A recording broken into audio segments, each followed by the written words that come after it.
gens ne veulent pas le second round de vendredi soir. Regarde. Dis à ton voisin, la délivrance c'est pour ton bien. La délivrance c'est pour ton bien. Et la délivrance ne dépend pas de Daddy.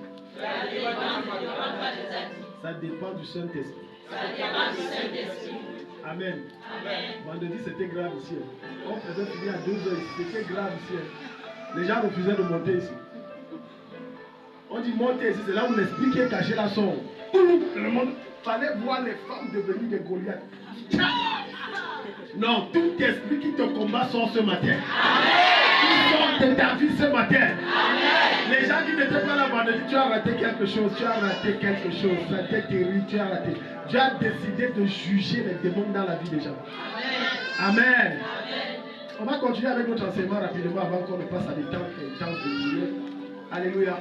Voilà pourquoi je vous dis que ne manque pas les programmes, car tu ne connais pas le jour de ta visitation. Tu ne connais pas, je ne suis pas Dieu. Je ne suis pas Dieu. Je ne maîtrise pas ce que Dieu veut faire. Je vous assure, quand je suis monté ici vendredi, ce n'était pas dans le sens où je monte et puis tel chose. Non. Je ne connais même pas ce qui devrait se passer. Ça s'est passé, l'effervescence, c'est-à-dire la salle était dessus-dessous. On continue avec les caractéristiques des fils rebelles. Dis avec moi, je ne suis pas un fils rebelle. Si tu es une fille, tu dis, je ne suis pas une fille rebelle. Si tu es un garçon, tu dis, je ne suis pas un fils rebelle. Toi, rébellion dans mon cœur. Tu n'as plus de place, je te commande de sortir. Regarde, écoute-moi très bien. L'une des choses que les hommes n'aiment pas lorsqu'ils épousent une femme, c'est une femme rebelle. Quand tu es une femme têtue, je te dis à 100%, ton mari va te tromper. Une des choses que les hommes n'aiment pas, c'est qu'ils parlent, sa femme n'écoute pas. L'homme déteste ça. Pourquoi? Parce que Dieu, en créant l'homme, a mis dans la nature de l'homme l'autorité. Il est chef, c'est comme ça. Quand tu contestes, l'homme va voir des hommes. Automatique, c'est automatiquement il va voir des hommes. Parce que l'homme veut quelqu'un qui le suit dans sa vision. Pas quelqu'un qui s'oppose et le combat. Hier, je faisais le sport et je causais avec un frère en Christ. Je l'ai rencontré là quand je rentrais dans un salon de coiffure. Puis je me suis arrêté pour le saluer. Et pendant dans nos divers, pendant qu'on était en train d'échanger, il me dit, son collègue, un jour a débarqué. Je ne te parle pas d'une femme, je te parle d'un homme. Son collègue homme a débarqué au travail avec les égraffures, les machins, les crocs, les tout. Il a crié, il a dit que c'est quoi ça? C'est un chien qui t'a agressé, quoi? Il dit c'est ma femme. Tu vois ici? Ta femme, comme il dit que ma femme me tape mon frère, tous les jours je cache sur le mot. Vous riez. Il dit que le gars s'est fâché, il dit que ça c'est quoi? Il dit que regarde, il a soulevé. La femme a croqué ici, griffé ici. Il dit que ma femme là, deux fois, au cours de la nuit, comme ça, elle se réveille à 2h. Elle dit, réveille-toi, on va réveiller le compte. Réveille-toi. Oui, toi, et il dit que quand elle commence comme ça à 2h, rendez-vous jusqu'à 5h, lui doit aller au travail, ne travaille pas.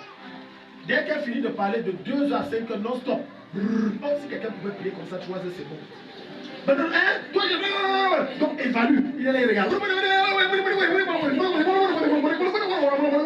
5h arrive, elle prend la couverture, elle se couche comme un. Et le jour, ça l'énerve, elle tape son mari, la copine. Je te dis, elle ne fait rien, c'est lui qui rapporte l'argent qui fait tout. Un jour, le monsieur même a ouvert une boutique salon de coiffure à sa femme. Comme tu ne fais rien, trouver l'argent.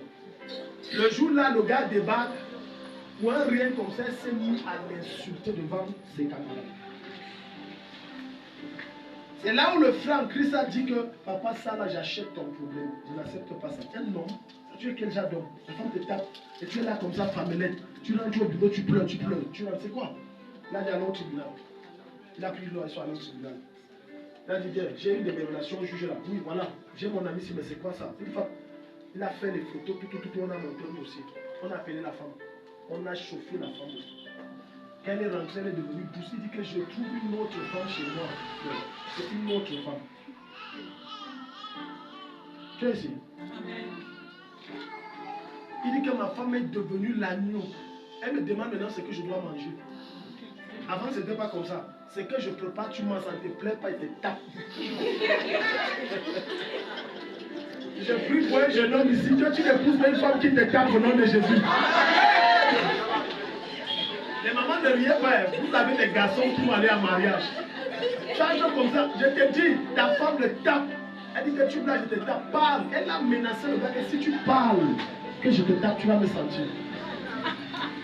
Il a fallu que son ami force avant qu'il baisse. Est-ce que quelqu'un ici? La rébellion est une mauvaise sémence dans le cœur de l'homme. Tout homme qui est rebelle est disgracié de Dieu. La grâce de Dieu te fuit. Ce que Dieu cherche, c'est des personnes qui se soumettent à ses lois et non s'opposent à ses principes. Dieu veut des personnes qui marchent selon ses principes. Dieu voudrait en réalité que chacun ait sa place. Et quand vous allez étudier la Bible, dans chaque structure de la société, que ce soit le mariage, que ce soit le travail, que ce soit l'école, Dieu établit la place de chacun. L'enseignant est au-dessus de l'élève. Le chef d'entreprise est au-dessus de ses employés.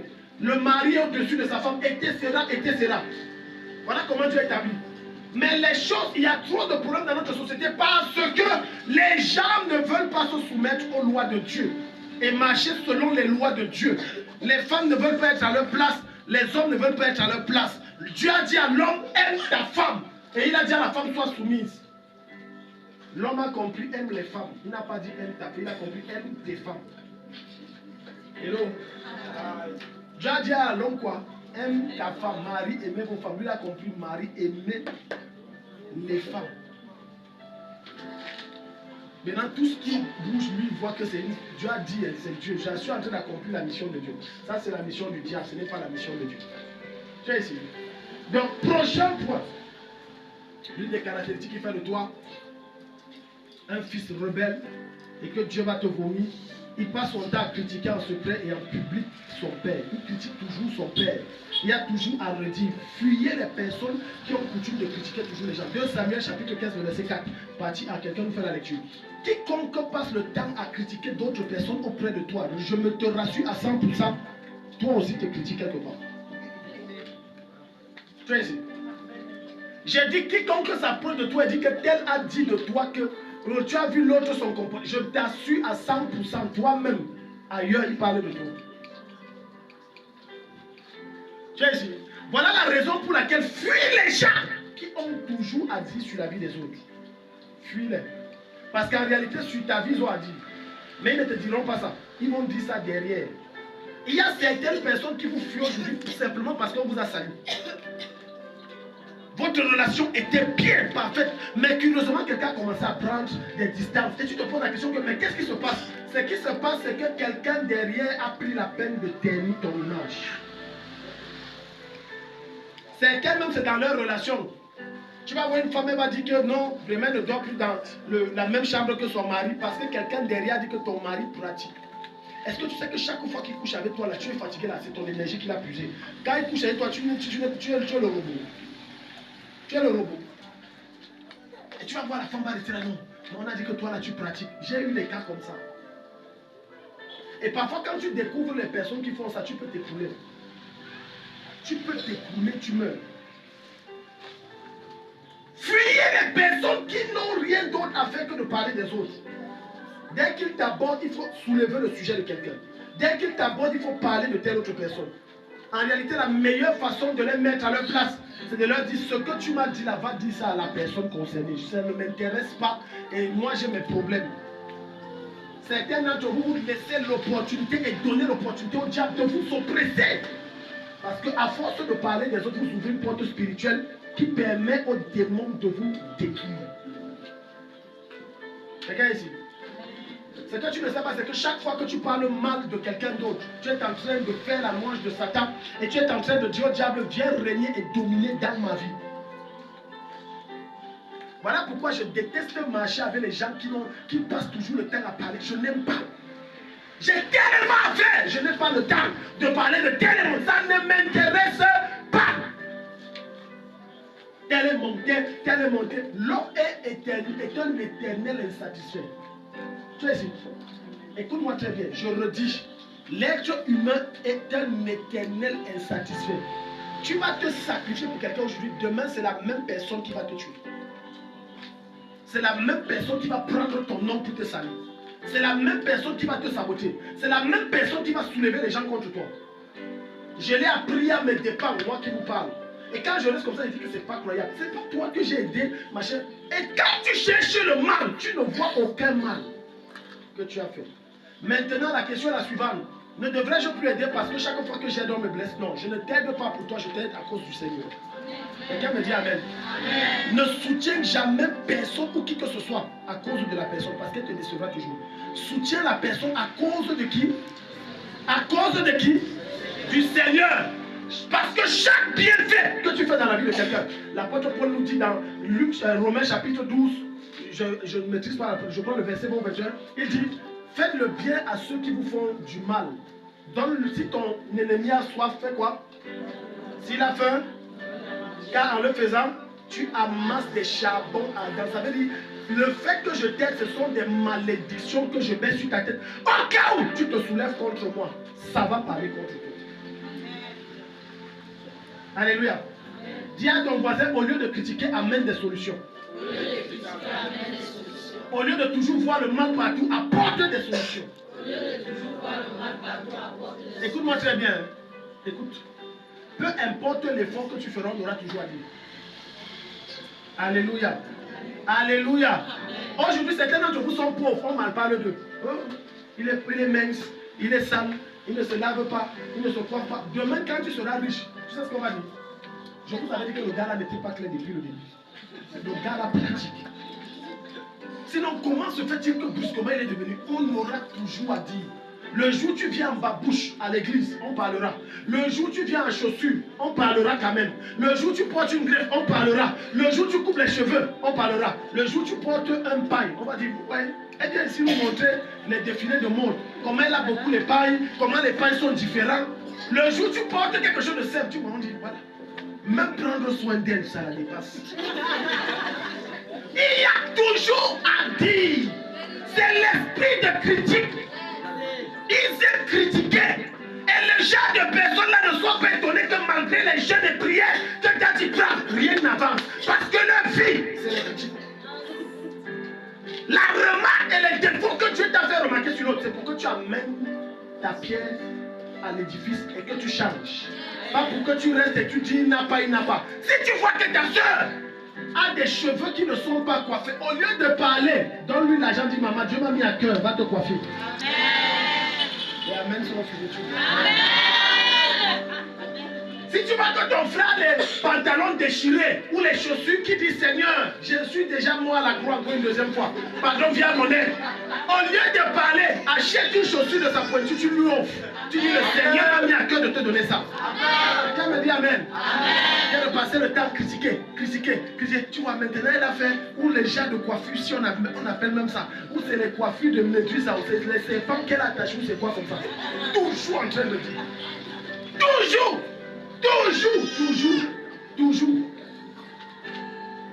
Ne pense pas que comme tu es assis là, il y a les gens qui parlent sur toi. Si Dieu te révèle les gens qui ont parlé sur toi, tu vas dire, moi je viens à l'église, je loue Dieu, je ne salue même personne, je fuis, je parle. Oui, même là, on parle de toi.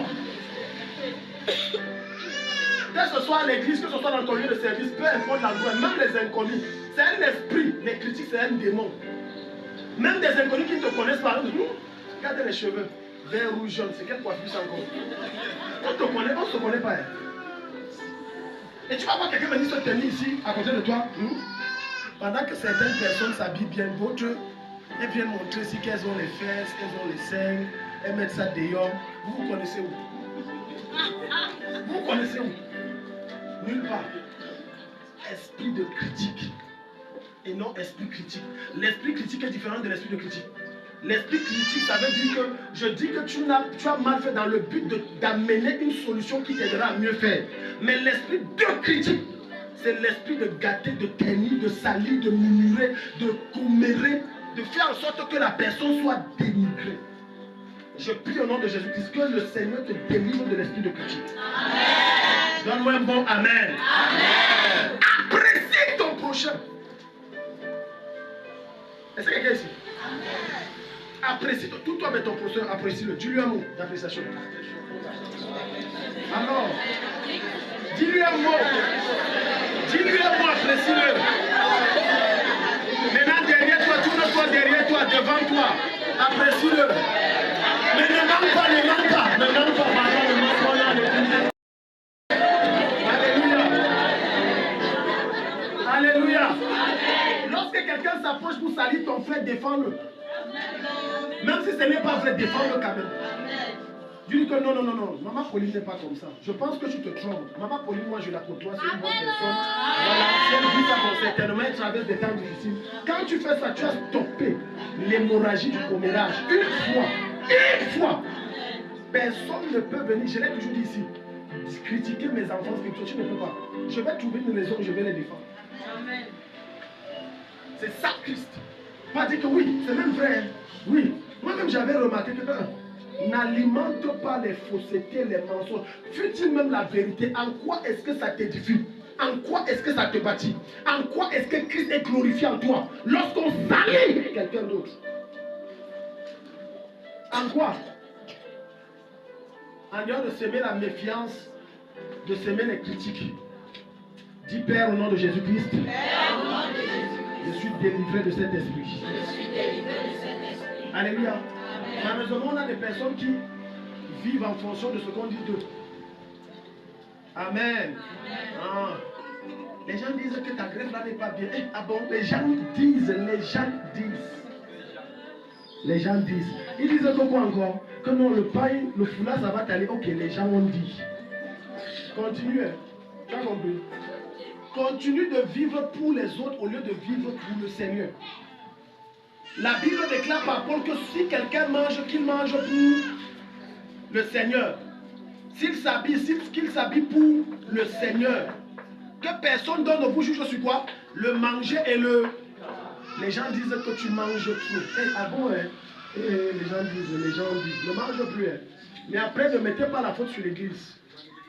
Ah non, tu sais que l'église où ils partent là. Là-bas, là où le pasteur la pratique. Non, regarde, tu n'as pas remarqué chaque fois que les gens là-bas, costauds, ils ressortent minces. Mais seul le pasteur là, lui, prend le poids. Il boit leur sang. Vous ne connaissez pas les théories des gens ici dehors. Vous ne connaissez pas les théories. Vous n'avez même pas l'idée des théories ici dehors. Regarde, on appelle la bas daddy, regarde, il est costaud comme ça. Tu vois pas, dès que tu amènes, il va encore prendre le poids. C'est leur sang là qu'il boit. Vous allez parler jusqu'à ta langue va s'occuper. Si tu continues à vivre comme ça, tu vas perdre de vue le nord. C'est-à-dire, tu vas t'égarer loin de la pensée, de la volonté de Dieu pour ta vie. Alléluia. On a encore me critique trop. Écoute, lorsque les gens te critiquent, accepte.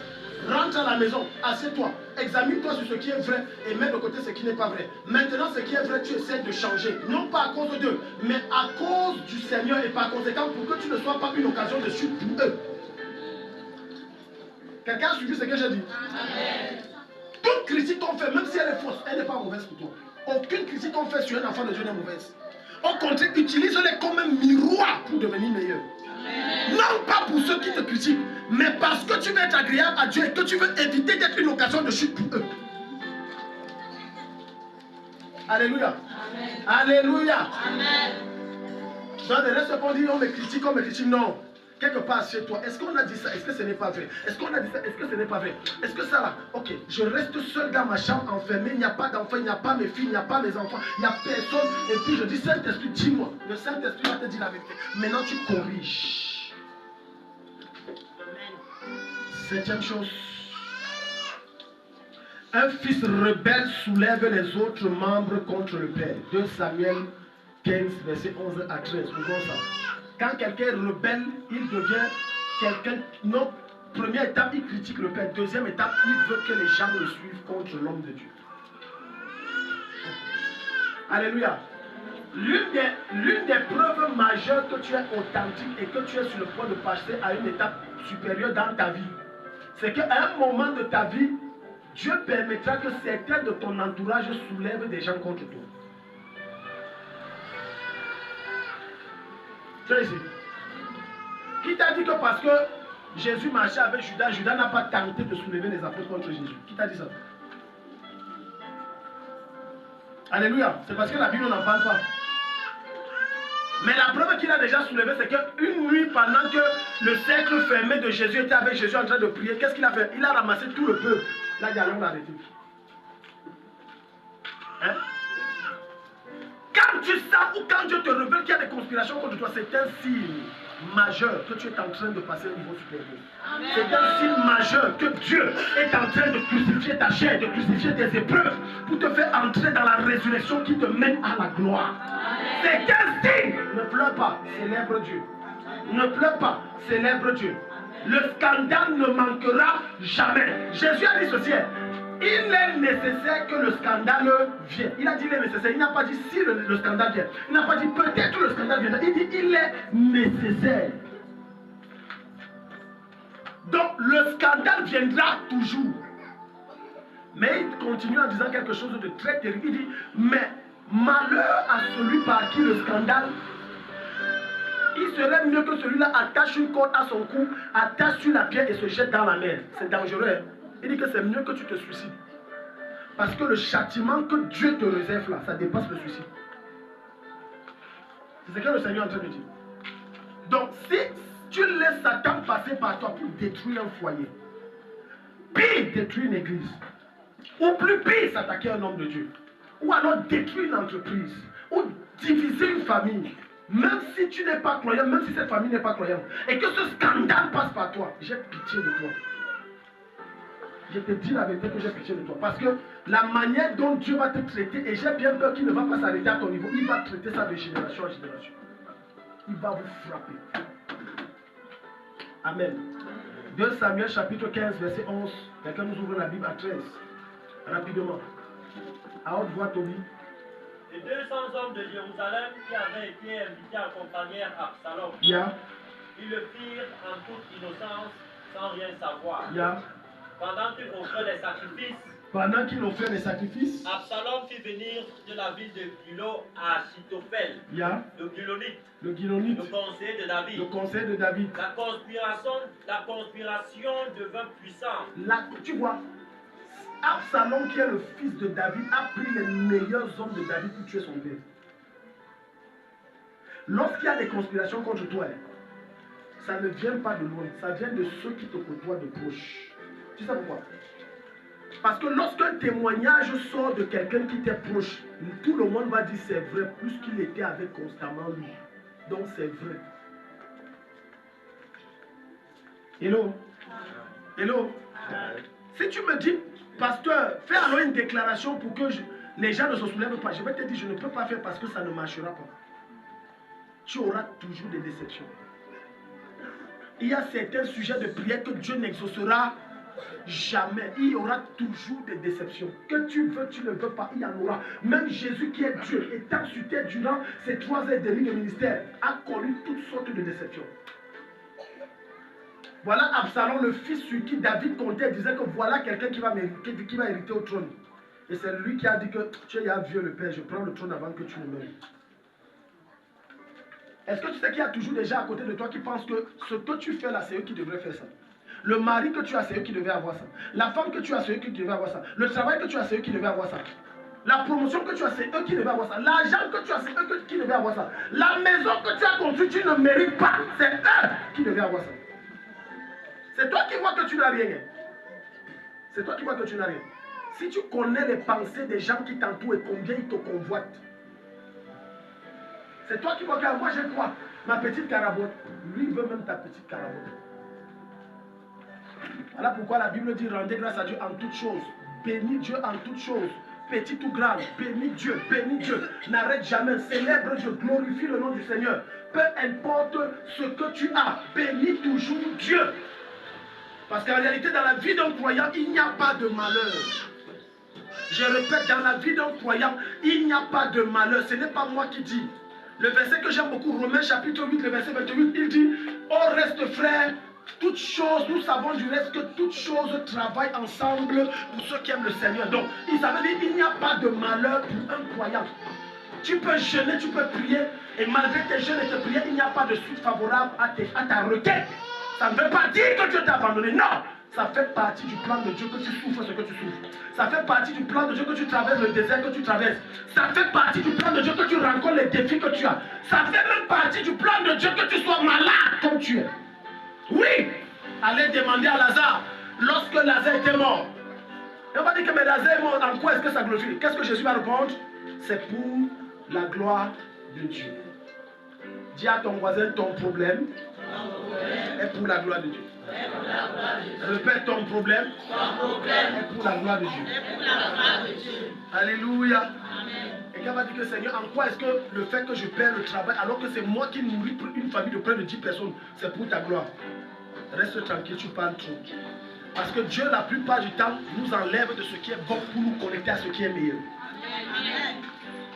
Malheureusement, beaucoup d'entre nous refusons le meilleur. On préfère rester dans l'à peu près. Non, Dieu, si j'ai déjà mes 30 000, ça va. Dieu veut te déconnecter de 30 000 pour 300 000. Mais toi, tu veux te contenter à 30 000. Donc, quand Dieu t'enlève de quelque part, au lieu de pleurer, célèbre Dieu, bénis Dieu, glorifie Dieu. Quand Dieu t'arrache quelque chose qui est précieux, bénis Dieu et glorifie Dieu. Ce n'est pas au hasard que Dieu a dit à Abraham, donne-moi ton fils, ton unique, le seul qu'il avait. Combien d'entre nous sont prêts, même moi y compris, de dire que je prends le seul enfant, je donne à Dieu. Il va tuer à l'autel. Donc l'épreuve que tu traverses, là, peu importe sa forme et sa carrure, c'est pour la gloire de Dieu. Et dans la gloire de Dieu, tu es glorifié. Alléluia. Je dis dans la gloire de Dieu, tu es glorifié. Amen. Ne fais pas partie des rebelles qui soulèvent les gens. Qui soulèvent.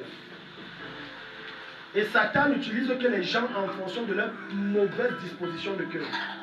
Lorsque tes pensées sont toujours pures, Satan ne peut jamais passer à côté de toi. Jamais. Tu imagines que Satan vient mettre, Satan va passer pour mettre des pensées négatives dans ma tête par rapport à mon père spirituel. Ce n'est même pas faisable. J'ai dit que même si on emprunte 10 milliards de dixièmes, ce n'est pas faisable. Pourquoi? Parce que mes pensées à son égard sont pures. Pur. Même quand il me réprimande, ça reste pur. Même quand il me corrige, ça fait mal, ça reste pur. Même quand il agit d'une façon que ça déplaît à ma chair, je dis ça reste pur. J'impose ça. Je ne demande pas l'avis de ma chair. J'impose. Si tu veux aller loin avec Dieu, impose les lois de Dieu à ta chair. Ne demande pas son avis. Je dis discipline ta chair. La colère veut monter, tu dis tais-toi. La haine veut s'élever, tu dis tu n'as pas de place. C'est l'amour, c'est le règne de l'amour dans ton cœur ici. Tu n'as pas de place. Et tu vas voir comment Dieu va t'amener loin. Donne-moi un amen. Amen. Parfois tu vas entrer dans des foyers, le foyer est divisé, la famille est divisée à cause de l'un des conjoints. Tu vas voir une mère qui soulève ses enfants contre le mari. Ça c'est la sorcellerie pure et simple.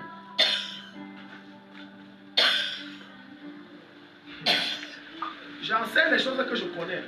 Je ne parle pas les choses pour parler. Et j'aime la manière que le Saint-Esprit parle.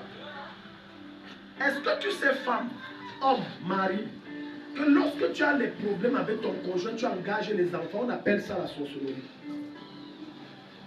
Tes enfants ont quoi y voir dedans?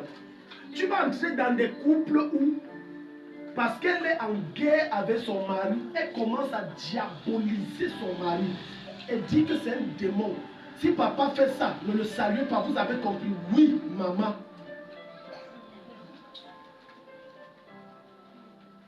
Ce que tu es en train de faire, tu fabriques une bombe qui va t'auto-détruire. Parce que ce que tu déposes dans les enfants là, c'est un boomerang. Tu connais le boomerang? C'est une arme qui est comme ça là.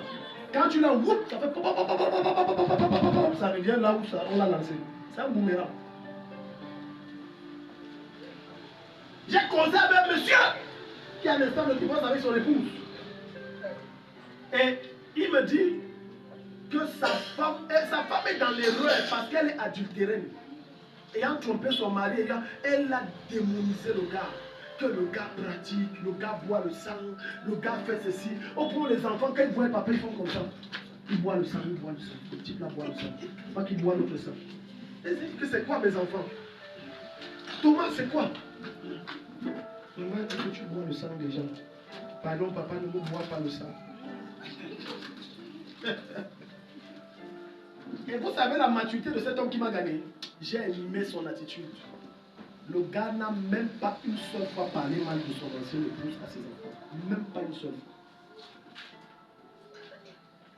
Tout ce qu'il a fait, il a pris la parole de Dieu, il les a dit, ok, la Bible dit ceci, réciter les 10 commandements.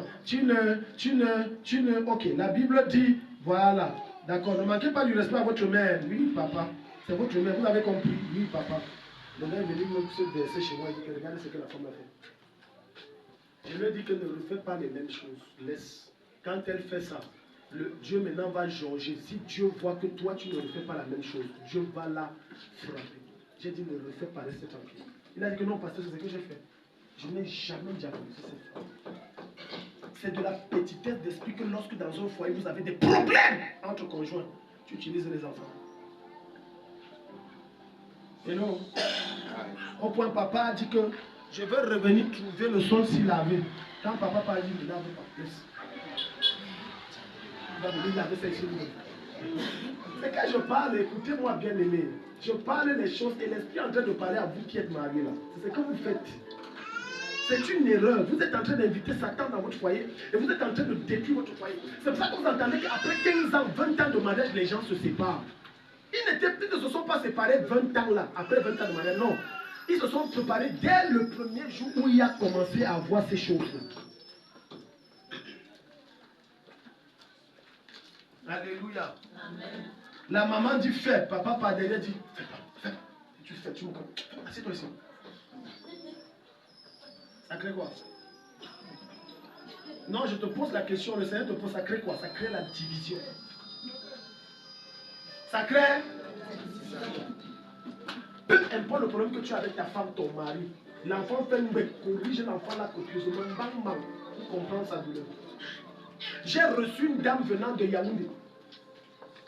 Elle était, je ne sais pas si elle est toujours ancienne, elle était, à l'époque, elle était ancienne d'église dans une grande assemblée, un grand ministère de ce pays, je ne vais pas citer le nom. Et à l'époque, c'était le séco. Pas même bien sécolaté, était un jeune. Alors, elle est venue, elle me dit, pasteur, je veux que vous priez pour ma maison. J'ai dit, c'est quoi? Elle dit, mon mari divise ma maison. J'ai dit, maman, comment ça ton mari? Elle dit, mon mari cause avec son fils ci. Ah, ils vont causer de son fils B. Le fils A part, il prend le cas du fils A avec le fils B. Par derrière, les fils se déchirent. Après, il prend le cas de leur mère. Tu vois, votre mère là, je vous ai dit qu'elle n'est pas. Un gars qui est même malade, il n'a même pas pitié de sa vie. Elle a dit, pasteur, prie, pardon. Mon mari détruit notre famille. Lorsque des enfants, lorsqu'ils grandissent, deviennent des personnes unies, c'est dès le bas âge. Je dis c'est dès le bas âge. Quand tu entres dans une famille, et c'est la plupart des familles, c'est le cas.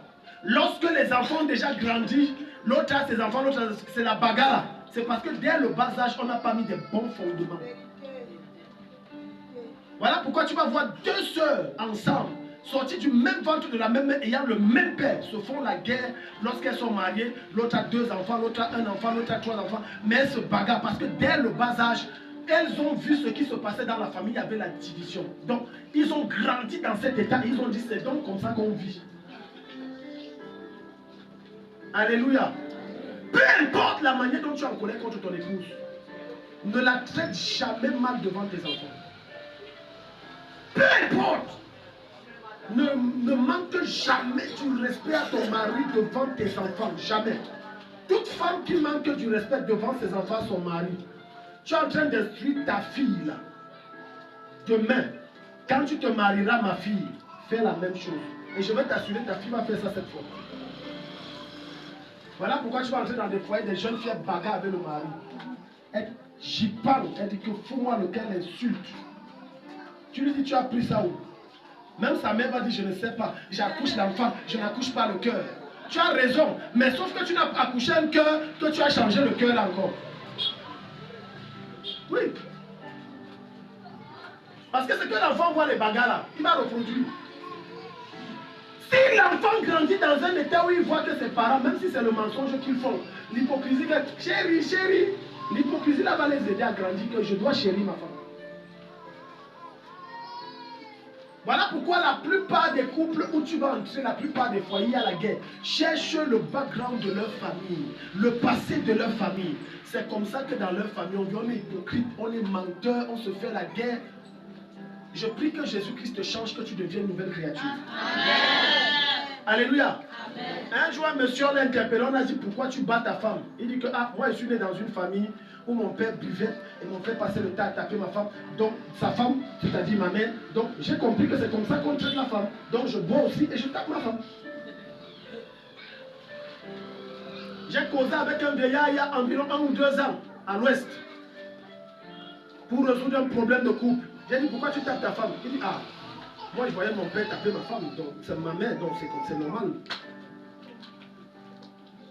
La meilleure éducation que tu donnes à tes enfants, c'est les actes que tu poses. C'est pas ce que tu dis. Ce que tu dis, oublie. Mais les actes que tu poses, le cerveau enregistre. Alléluia. Amen. Alléluia. L'un des autres erreurs que les parents commettent, c'est que ils ont des préférences entre leurs enfants. C'est une bêtise. Même si tu as une préférence, ne l'exprime jamais devant les autres. Cache-le. Cache. Mais tu sais que dans ton cœur, la Bible dit que Jacob, sa préférence était Joseph. La Bible, il l'aimait. Mais l'erreur de Jacob, c'est qu'il exprimait à tous les autres frères de Jacob que voici le gars que j'aime et qui va m'hériter. Voilà, c'est ça qui a suscité la jalousie, l'aigreur et la colère de ses frères. Et on dit qu'on va te tuer. Pourquoi notre père t'aime plus que nous? N'exprime jamais. Montre à tes enfants qu'ils sont tous égaux. Tu les aimes tous de la même façon. Quand ils vont grandir, ils ne se feront pas la guerre. Voilà pourquoi tu vas entrer dans des familles, après la mort du papa, ça devient couteau. L'autre entre dans la tête que je vais te tuer. C'est à cause de cette discrimination. Et beaucoup d'entre vous avez grandi dans ces familles, surtout polygamiques. Le père aime plus la deuxième femme que la première femme. Et il aime plus les enfants de la deuxième femme que les enfants de la première femme. Maintenant, c'est devenu la guerre que les enfants de la deuxième femme ont dit qu'on va voir ça. On va voir. Ça ne va pas se passer ici comme ça. Et ça devient la guerre. Il y a déjà reçu des personnes ici où les enfants sont blessés parce que leur père, leur mère font des discriminations. Et c'est tellement visible que ça les affecte. Ils pleurent. Tu penses que les larmes qui baissent là, c'est l'amertume qui développe dans leur âme. Et le temps viendra où ils vont poser des actes criminels. Je répète, des actes criminels. D'autres parents vont jusqu'à dire que voilà pourquoi moi j'aime ton frère plus que toi. Toi tu es toujours derrière, tu es toujours bête, tu es toujours mouton. Vraiment, je ne sais même pas. Si je me demande si tu es sorti de mon ventre. Les paroles que tu mets là, l'enfant amasse ça. Un jour ça va faire boum et tu ne pourras plus le récupérer. Est-ce que quelqu'un est ici? Amen. Le message passe. Amen. Il ne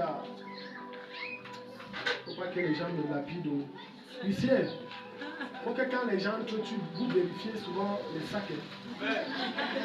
Quelqu'un peut venir ici avec les pieds, que le type, si lui nous dérange, que nous on va le viser les pieds. Alléluia. Amen. Alléluia. Amen. Tu vas entrer 2 fois dans certains foyers. La femme est crispée parce que l'homme lui montre qu'il aime plus sa fille que sa femme. Qu'est-ce que tu fais comme ça? Chers hommes, je peux te choquer. Ton enfant ne viendra jamais avant ta femme. Tu sais pourquoi? Tu as eu ton enfant là comment? Elle est tombée du ciel. Ou il y a un ange qui est descendu comme dans Genèse 6 et vous avez eu l'enfant là.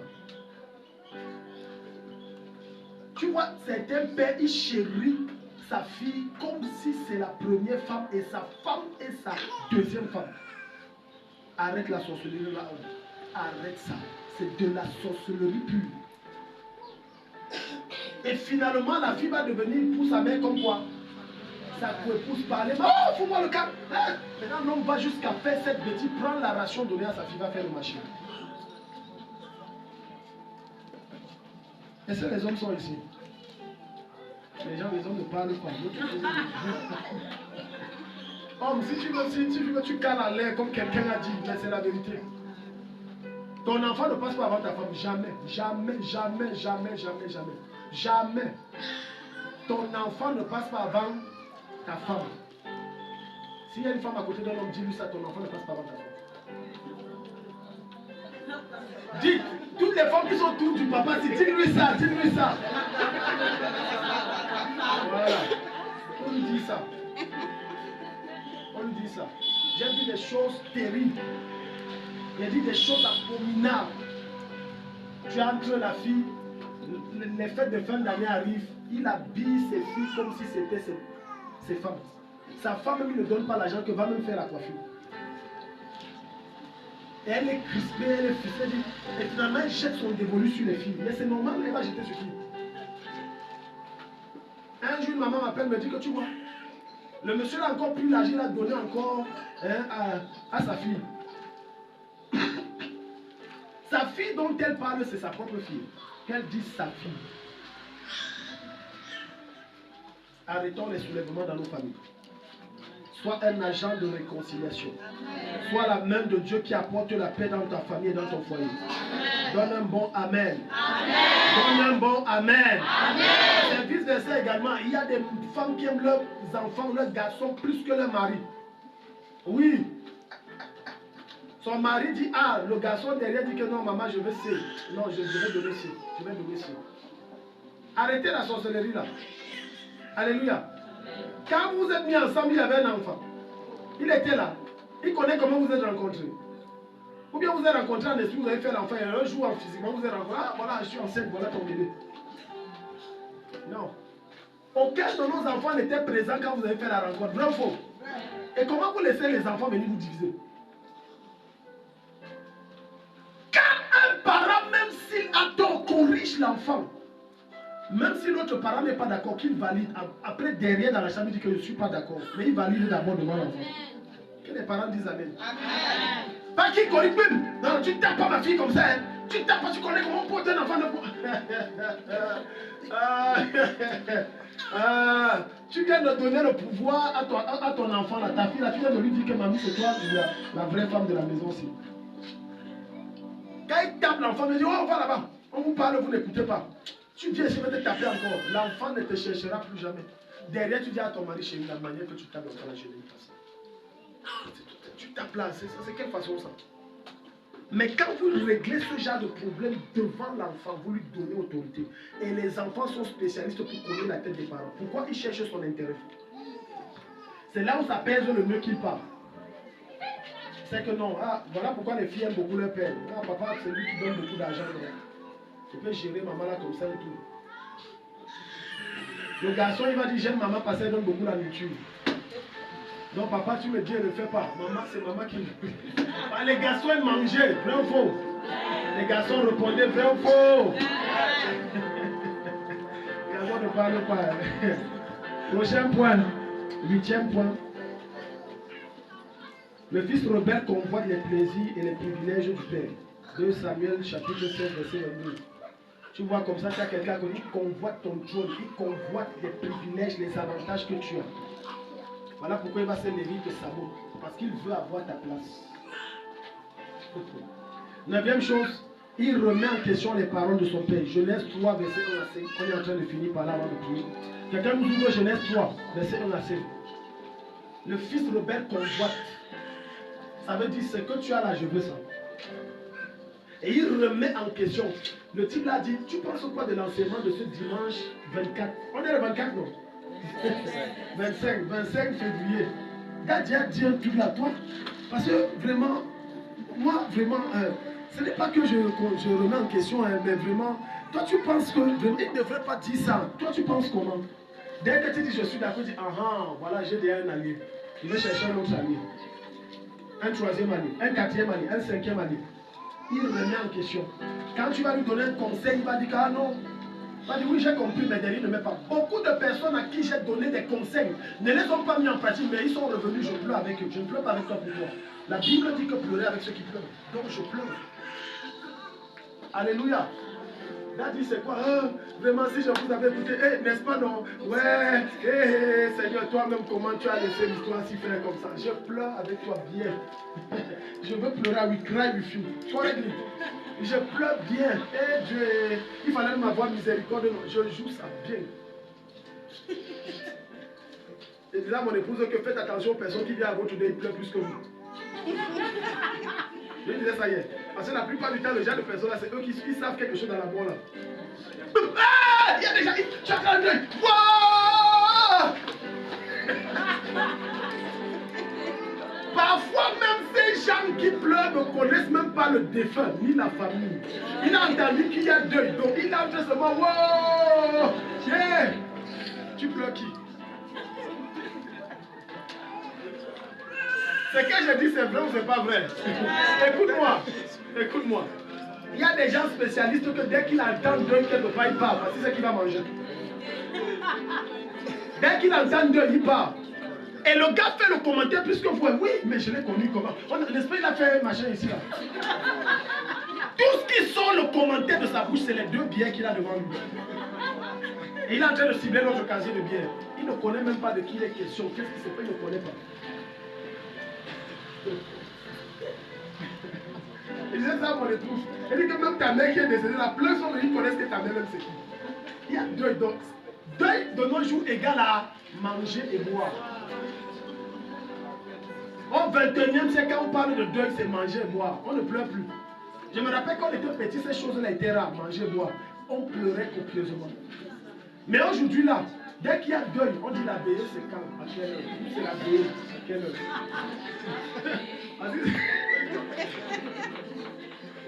Il dit la veillée, il demande la veillée et il me dit le programme des obsèques c'est quand? On enterre quand? Parce qu'on sait que le jour où on enterre, après l'enterrement, il y a la collation. Donc quand on finit l'enterrer, il y a la collation. Tente d'avoir deuil chez toi, tu ne fais pas la nourriture. Je te jure, on va réciter le mot là pour te fouetter. De nos jours, c'est comme ça. Deuil égale manger et boire. Genèse 3, verset 1 à 5. Le serpent était le plus rusé de tous les... Le serpent ici, c'est qui? C'est qui? Satan. Et Satan est qui pour Dieu?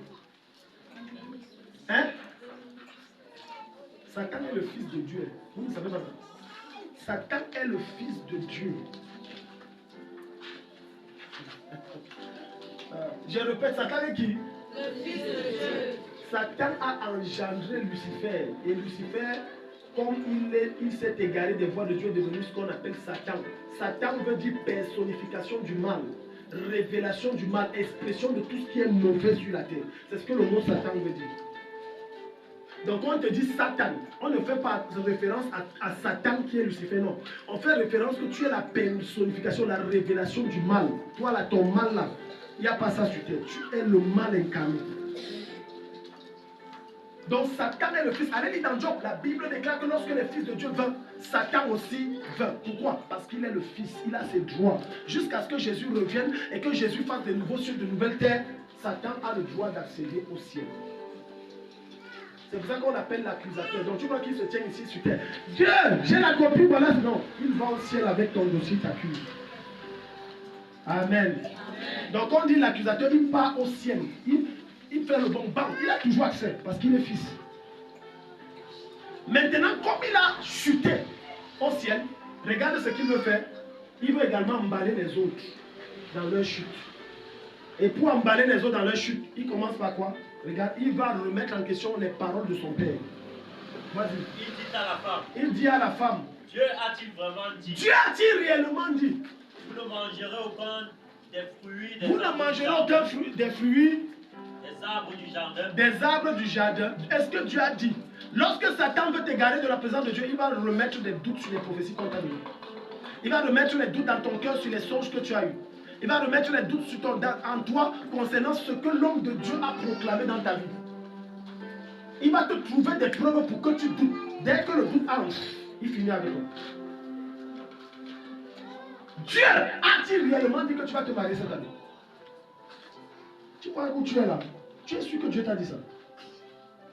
Le Jacques depuis, voilà, il y a mars, février, fini, on entre 3e mois. Même un homme n'a pas fait, psst, tu es sûr que c'est Dieu? Hello? Dieu a dit qu'il va être riche. Voilà, on est au 3e mois. Et Satan va te dire que le chiffre 3, c'est le chiffre, vraiment, c'est la finale. Donc, si tu entres en mars, non, toi, ton camp ne peut plus rien faire. Est-ce que tu es sûr que Dieu... Tu avais bien entendu que c'est Dieu. Voilà pourquoi beaucoup d'entre vous ont dit que moi, les affaires d'église là, Dieu, prophétie là, je n'aime pas. Machin, tu n'as pas été persévérant, c'est tout. C'est bel et bien Dieu qui a dit.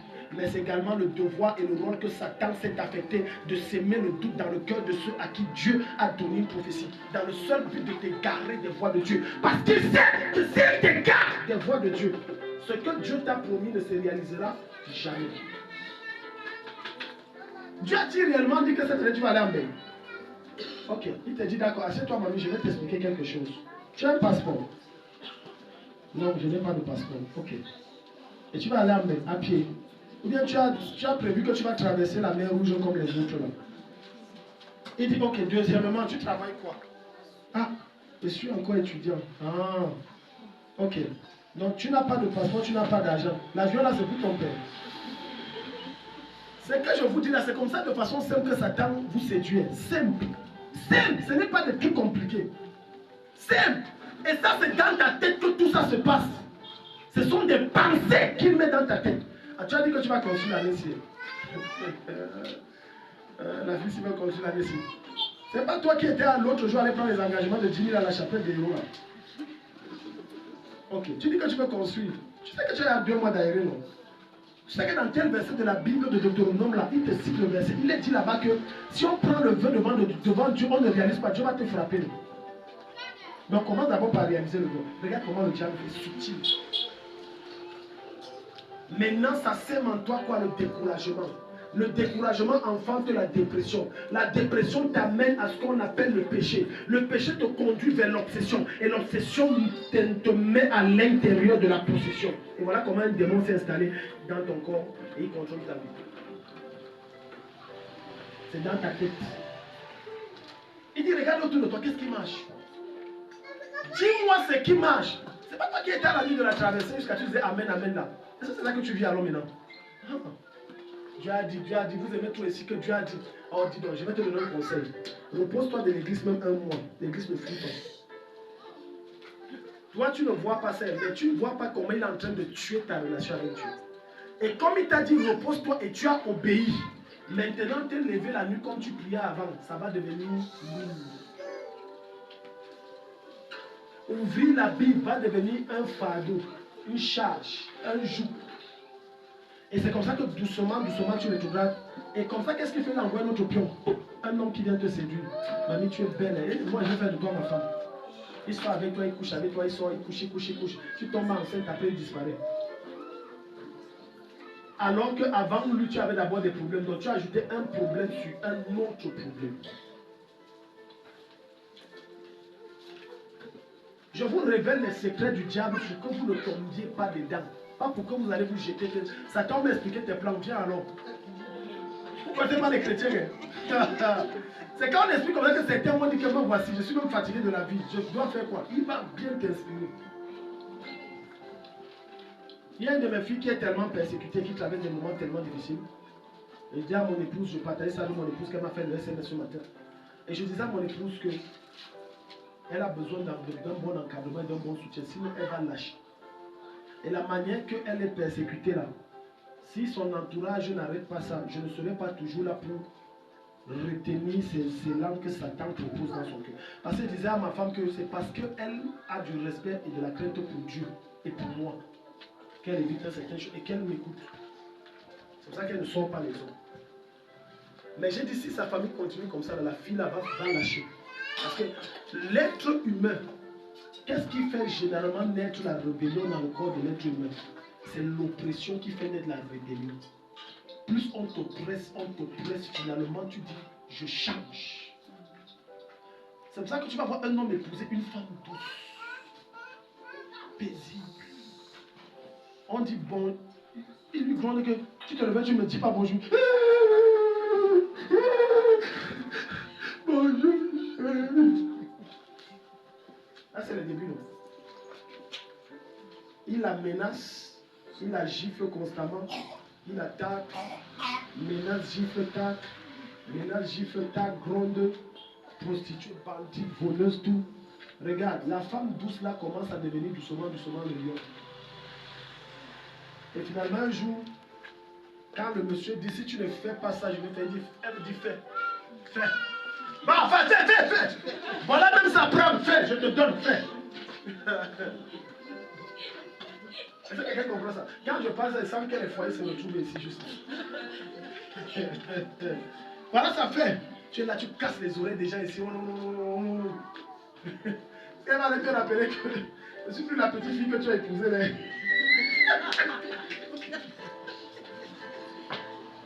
Quelqu'un est ici? Amen. Amen. En fait, c'est le traumatisme qui lui fait parler comme ça. Qui a dit, petit problème, je suis plus la petite fille que tu es. Petit problème, je suis plus la petite fille que tu es. Petit problème, je suis plus. Alléluia. Amen. Moi, j'ai connu un couple comme ça, ils ont environ 45-50 ans de mariage, quelque chose comme ça, une quarantaine en tout cas.